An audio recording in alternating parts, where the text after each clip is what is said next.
Mark and Amy, it is finally here, your big day. The flowers are all in place. The church looks beautiful, and both of you look very nice. Everything you have planned for is now taking place.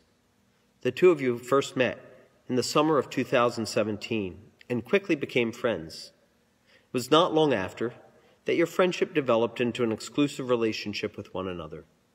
And now, after 3 years together, you are standing here before God and His church to commit yourselves to one another for life. Even though this is a big step in your life, and it might seem like things are changing, it is only a solidifying of what has already begun and putting the seal of God upon it. And it entails more than just the wedding day alone. Let us look at what this means for both of you and your future life together. So first, what is marriage? It is a vocation. What does vocation mean? It comes from the Latin vocare, which means to call. Everyone in this church here today has a vocation, a call from God. We're all called to be holy. But each one of us has his or her own particular vocation. Mark and Amy are being called to the vocation of marriage, of which most of the people in this church today will be called. To say that marriage is a vocation implies that it is more about than just the wedding day alone. The wedding is an important part in the sacrament of matrimony, and it should be celebrated as a very joyous occasion, but it is only one day. Marriage is about a lifetime together.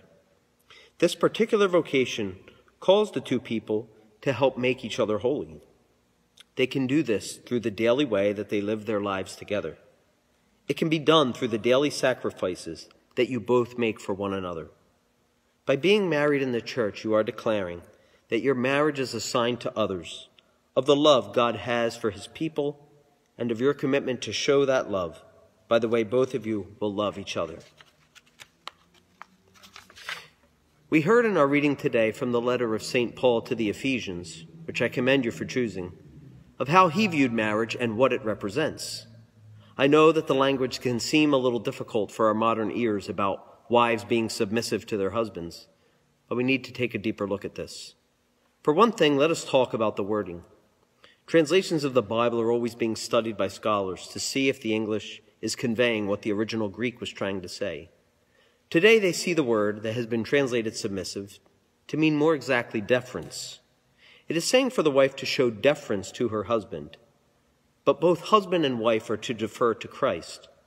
Christ is the head of the church, and so Paul, to show that marriage is an image of this, says that the husband is head of his wife.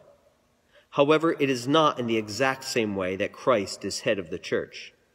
Christ is the Savior of His church. The husband is not Savior of his wife. He is not called to hold power over her. He is called to love his wife as Christ loved the church. Both of them need to understand that they are under Christ and that He is head of them both. And how did Christ love the church? He laid down His life for her. In the same way, Mark, you need to lay down your life for Amy in the small sacrifices you make each day for her. And Amy, the same goes for you and the daily sacrifices you will make for Mark each day. In the gospel from Mark that you chose for today, we hear Jesus speaking of marriage the way it is described in Genesis. God has created marriage. It is not a man-made institution. It was God's intention from the beginning. Therefore, what you are about to enter into is on a higher plane than just some civil union. It is a sacrament meant to make you holy. Jesus was trying to explain to the teachers of the law that God did not want divorce. It is not for husband and wife to decide as they wish that they can end this union. God created marriage at the dawn of creation and before the fall. It is good in itself and a gift from God. It is not what man has decided for some kind of civil good, but what God has decided and ordained. In saying that a man will leave his father and mother to join his wife, Jesus is telling us that this is a most precious relationship and one that should be treated as such. In the bond that is created by this sacrament, the two become one. They are joined in both soul and body. This union is indissoluble. What does this mean? Jesus tells the scholars that man must not divide this union. If man were to divide it, it is as if he is dividing himself, because the two have become one. Amy and Mark, your union is sacred, and by entering into it, you are saying that you are now committed to each other for life.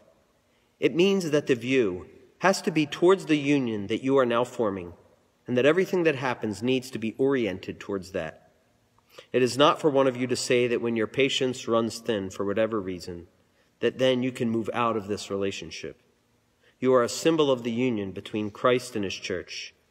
It is meant to be lived day in and day out with faithfulness. It is also called to be a sign for others, and thus it is not only for you two alone. There is something deeper here that you both are a part of, and so are a sign for the whole Christian community of God's continuing love for his church. This union between both of you will also be, God willing, for another purpose. Out of the total and selfless love you have for each other will come the fruit of children. They will be God's gift to you. You are called to show them love and to help them learn to love God and their neighbor. You are fulfilling the command of God found in Genesis to be fruitful and multiply. The fruitfulness of children, then, is from God ultimately, and when they come, may you accept them as the precious gift that they are. These children, then, you are called to teach the faith to, and in your home you are to build a domestic church. The family is a sign of the church in its own way, and you two are the primary teachers in this church. May you be blessed with children, and may you be a sign to others of God's love for all of his children.